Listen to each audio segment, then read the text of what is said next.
pelayanan sejati itu lahir dari hati yang mengasihi Tuhan. Dan kerelaan hati itulah yang membuat kita akan terus bergairah dalam melayani Dia.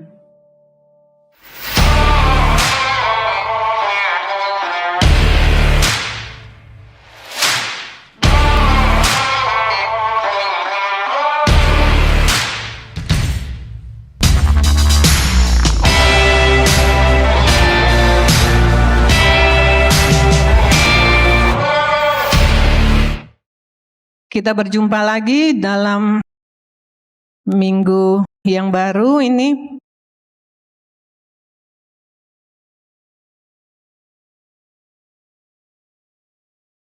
Jadi saya akan meneruskan tentang servant heart, tema kita di dalam bulan ini. Dan kalau saudara suka judul khotbah, saya kasih judul melayani dengan hati hamba. Jadi kalau kita berbicara mengenai hati hamba, pasti kita akan berbicara tentang melayani atau pelayanan. Nah, saya ingin mulai dari hal ini bahwa apa itu melayani?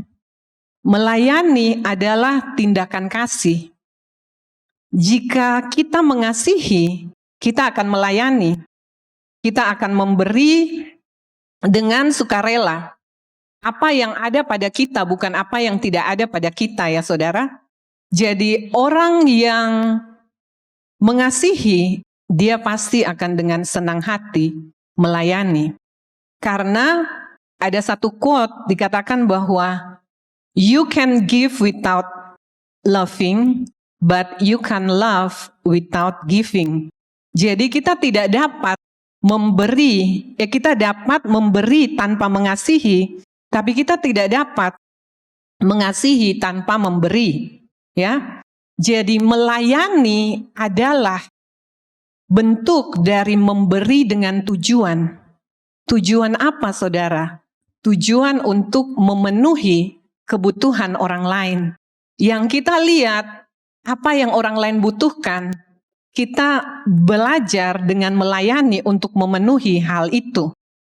Dan ayat tema kita dari Markus 10 ayat 45, di situ dikatakan bahwa karena anak manusia datang bukan untuk dilayani, melainkan untuk melayani dan untuk memberikan nyawanya menjadi tebusan bagi banyak orang. Amin, saudara. Jadi kita belajar dari teladan Tuhan Yesus sendiri yang Dia telah datang untuk melayani. Yesus datang bukan untuk minta dilayani, tapi bukan sampai situ saja. Yang Yesus lakukan, Dia memberi lebih daripada itu. Dia berbuat lebih dengan menyerahkan nyawanya. Ya, makanya ada firman Tuhan bilang tidak ada kasih yang lebih besar daripada kasih seorang sahabat yang memberikan nyawanya buat sahabatnya. Ya. Jadi kalau saudara dan saya, kita semua, kita mengaku bahwa kita anak Tuhan, kita pengikut Tuhan, berarti harusnya kita memiliki hati seperti Tuhan Yesus, hati yang mau melayani. Nah, dari minggu lalu, tadi pagi juga, Ani sampaikan bahwa melayani bisa di rumah, di mana saja, di tempat kerja, ataupun di gereja. Tapi tujuannya adalah untuk orang lain, untuk memenuhi kebutuhan orang lain. Nah, yang saya ingin kita belajar juga pagi ini, apa tujuan melayani? Kita bisa lihat sama-sama dalam Matius 23 ayat 11. Matius 23 ayat 11, firman Tuhan katakan, barang siapa terbesar di antara kamu, hendaklah ia menjadi pelayanmu. Ya, jadi melayani dikatakan akan memperbesar kapasitas diri kita dalam segala aspek. Ya, ayat ini berkata bahwa melayani adalah jalan untuk memperbesar diri. Tuhan ingin untuk memperbesar kapasitas hati, kapasitas diri setiap kita.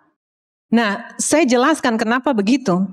Karena dengan kita melayani, saat kita melayani, kita sedang melatih diri kita untuk tidak sombong. Ya, jadi ada yang mungkin di kantornya dia kepala, tapi saat dia datang dan melayani, contohnya di gereja sini, ada yang melayani di parkiran, mungkin dia bos di kantornya, tapi di sini dia melayani di parkiran, ada yang melayani di multimedia, ada yang melayani di sini, dan sebagainya. Jadi waktu kita melayani di situ, diri kita dilatih untuk tidak sombong. Dan kita belajar untuk mengerti orang lain. Kita belajar dengan melayani, kita bersyukur, berterima kasih kepada Tuhan buat kesempatan yang diberikan buat kita. Dan dengan melayani, kita belajar mengasihi orang-orang yang kita layani yang tidak dapat membalas apa yang kita berikan buat mereka. Dan juga bahkan kita belajar untuk menguasai diri saat kita menghadapi orang-orang yang mungkin tidak sopan dengan kita. Dalam melayani kita belajar seperti Tuhan Yesus untuk merendahkan diri. Ya. Jadi untuk kita saat kita melayani, kapasitas kita sedang diperbesar. Ya. Kita akan belajar dari contoh seorang gadis dalam Alkitab yang memiliki roh yang manis dan tidak mementingkan diri sendiri. Tapi pribadi ini dia memiliki hati yang melayani. Karena saya mau katakan bahwa untuk kita dapat melayani, kita perlu memiliki hati hamba yang mau merendahkan diri. Amin. Jadi saya ingin kita lihat dalam Kejadian 24 ayat 15 sampai 20.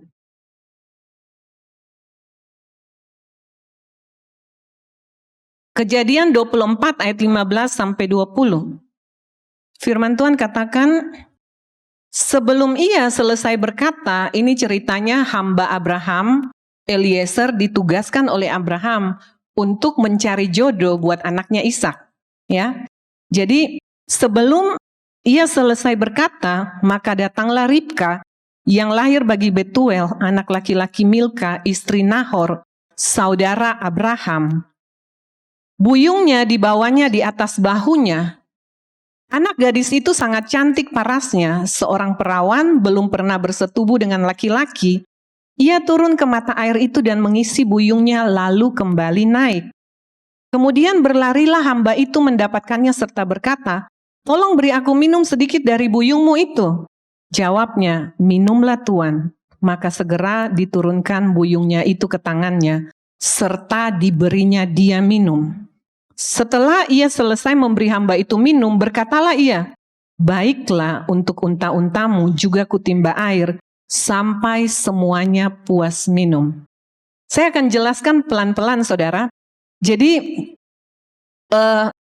kita lihat bahwa gadis ini adalah Ribka.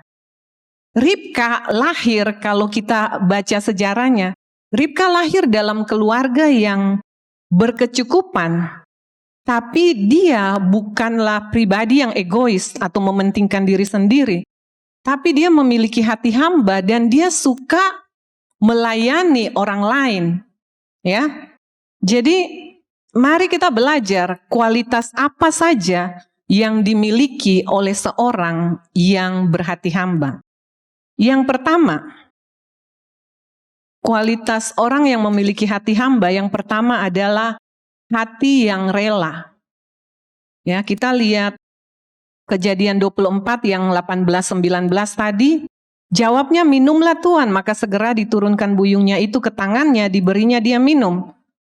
Setelah ia selesai memberi hamba itu minum, berkatalah ia, baiklah untuk unta-untamu juga ikut kutimba air sampai semuanya puas. Jadi kita melihat di situ mengenai hati yang rela. Kalau kita lihat dalam ayat terjemahan bahasa Inggris, di situ dikatakan bahwa saudara bisa lihat 24 ayat 19 itu ada kata dikatakan I will also draw water for your camels. Jadi setelah dia kasih minum si Eliezer itu, kemudian dia bilang, mari saya akan bantu juga timba air, saya juga akan memberikan minum untuk unta-untamu. Dan unta itu lumayan banyak, saudara. Nah, jadi dia dengan kalau dia bilang I will, saya akan juga menimba buat unta-unta ini dan minum sampai puas. Jadi bukan hanya si hamba yang puas, tapi juga unta-untanya. Dan kemudian di 58 kalau kita lihat kemudian waktu hamba itu dia merasa sudah menemukan jodoh buat anak tuannya. Kemudian waktu Ribka ditanya, dia juga dalam bahasa Inggris 24 ayat 58 dia bilang I will go. Dalam bahasa Indonesia dibilang saya mau gitu untuk ikut dengan hamba ini. Jadi apa yang saya mau katakan dari perkataan ini, I will artinya dia mau dengan kerelaan hatinya, bukan karena paksaan.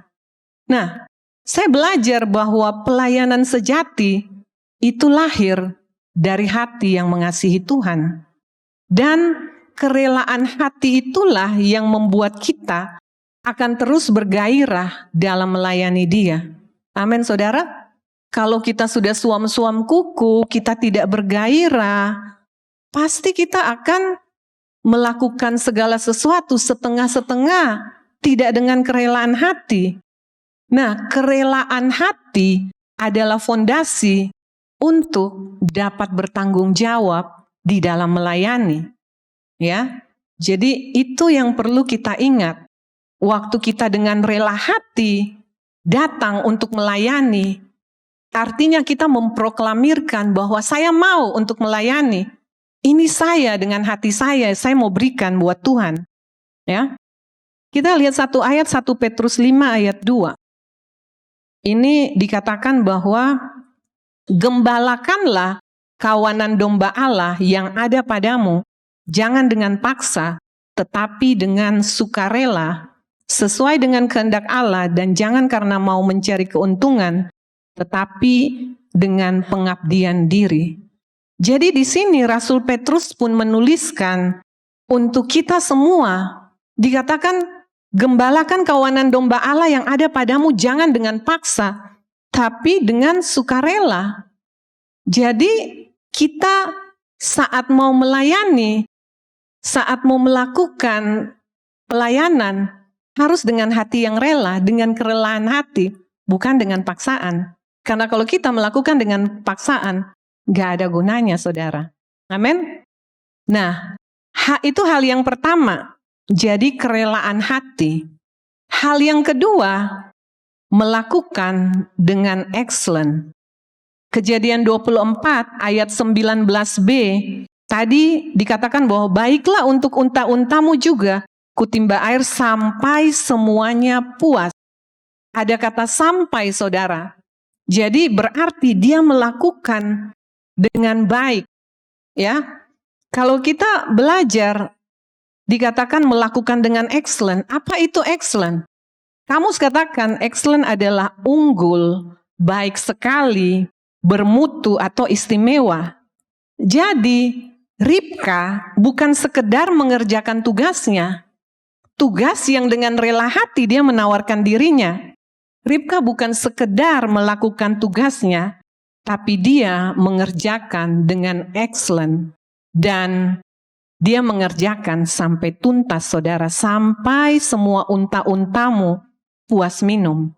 Amin.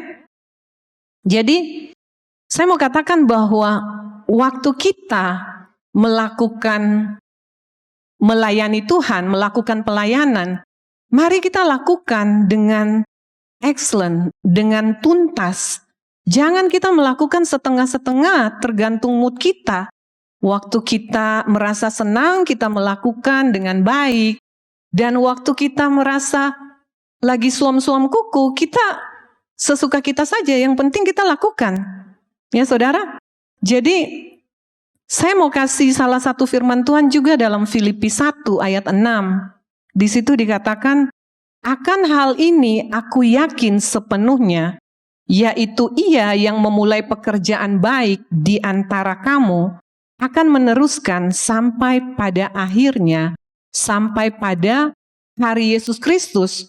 Jadi menyelesaikan sampai tuntas.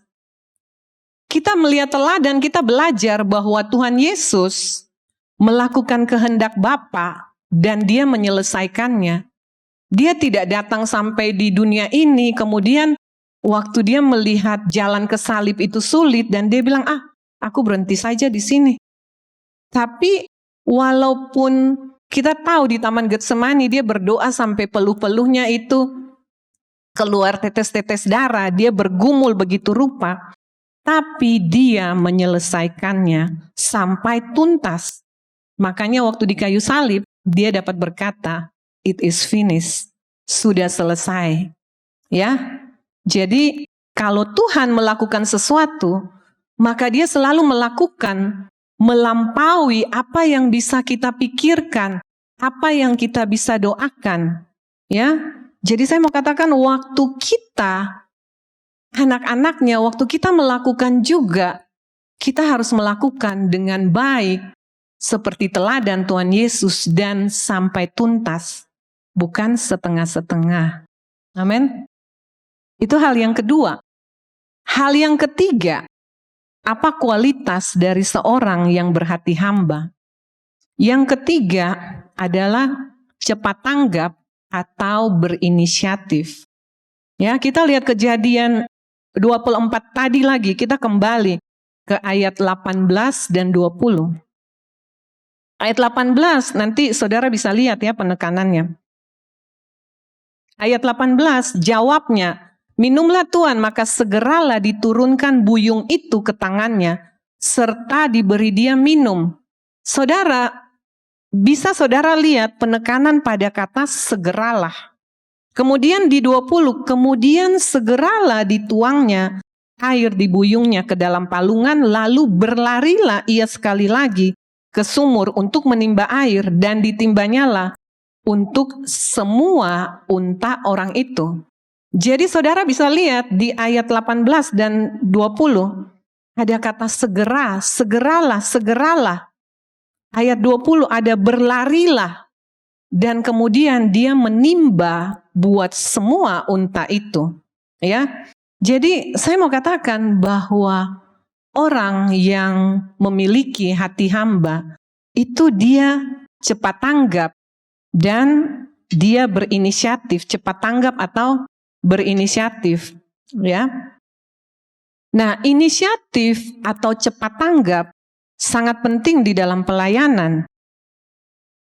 Ribka waktu dia melihat adanya kebutuhan, waktu dia melihat ada Eliezer dengan unta-untanya duduk di situ, dia tidak berlambat-lambat. Tapi dia melihat kebutuhan dan dia datang menawarkan dirinya, dan kemudian dia melakukannya sampai tuntas. Ya, jadi kerelaan hati saudara, kerelaan hati kita bisa dilihat dari seberapa cepat kita tanggap dalam melaksanakan hal yang dipercayakan buat kita. Amin.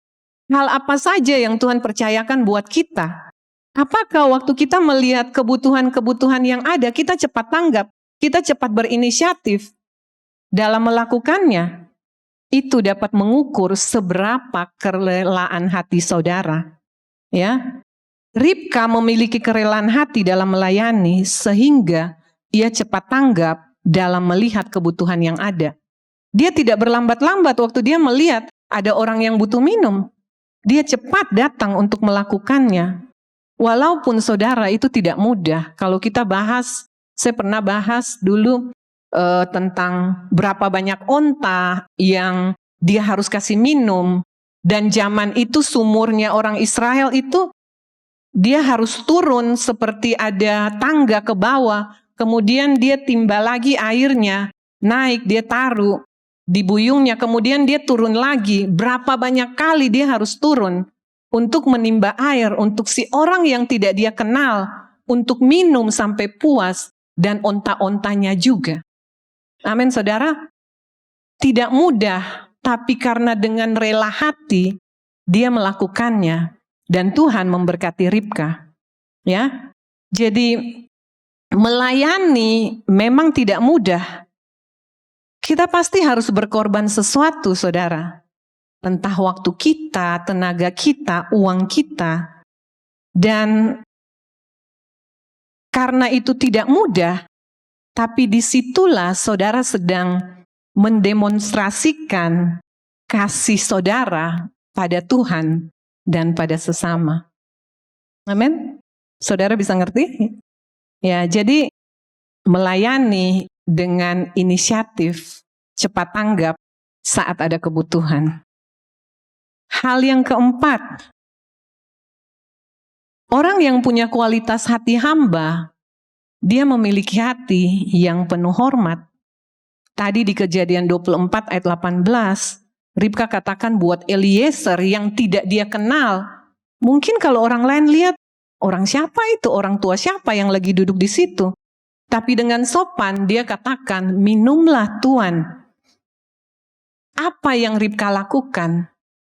Ribka mengerti bagaimana cara menghormati.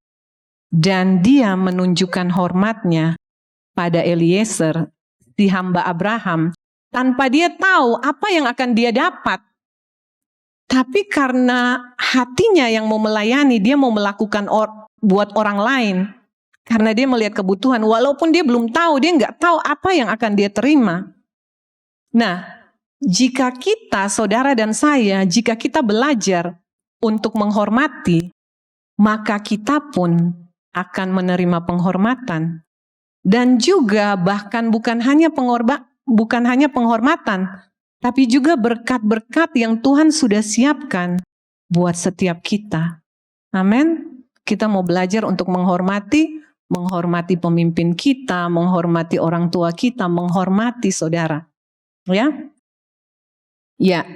Yang kelima, kualitas hati hamba. Yang kelima adalah hati yang penuh perhatian. Ya, kita belajar dari tadi, kita lihat apa yang Ribka lakukan. Dari sikap dan tindakan Ribka, kita dapat melihat bahwa dia penuh perhatian ke orang lain. Nah, jadi selain didorong kerelaan hati, dia punya perhatian sehingga dia dapat melihat kebutuhan. Orang yang tidak penuh perhatian, dia nggak akan bisa melihat kebutuhan yang ada. Dia nggak akan bisa cepat tanggap. Tapi karena Ribka penuh perhatian, dia bisa melihat apa yang dibutuhkan oleh orang lain. Nah, saya mau kita lihat Ibrani 13 ayat 1-2. Ibrani 13 ayat 1-2, di situ dikatakan bahwa peliharalah kasih persaudaraan.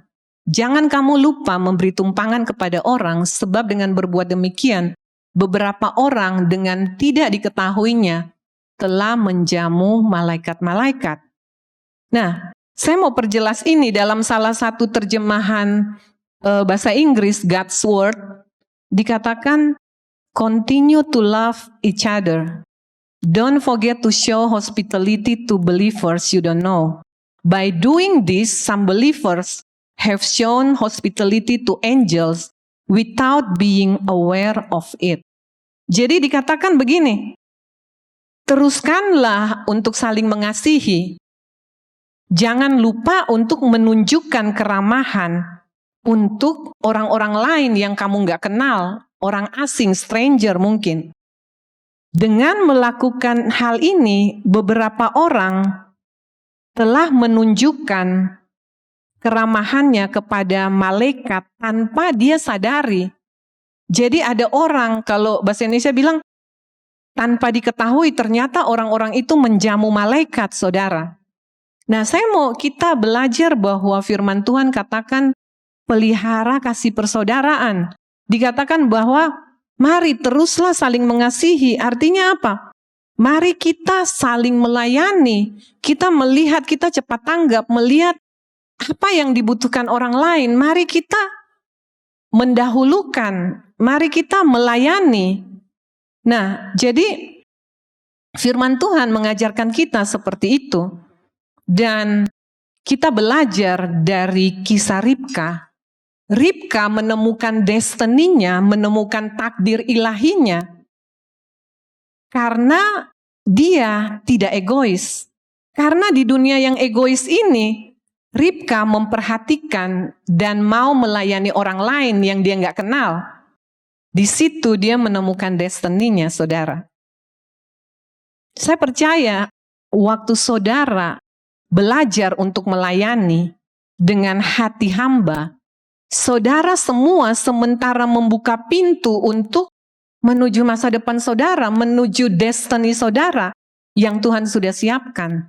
Ya, jadi kita semua di sini, mari kita belajar entah di rumah, entah di sekolah, entah di tempat kerja kita, mari kita belajar untuk melayani.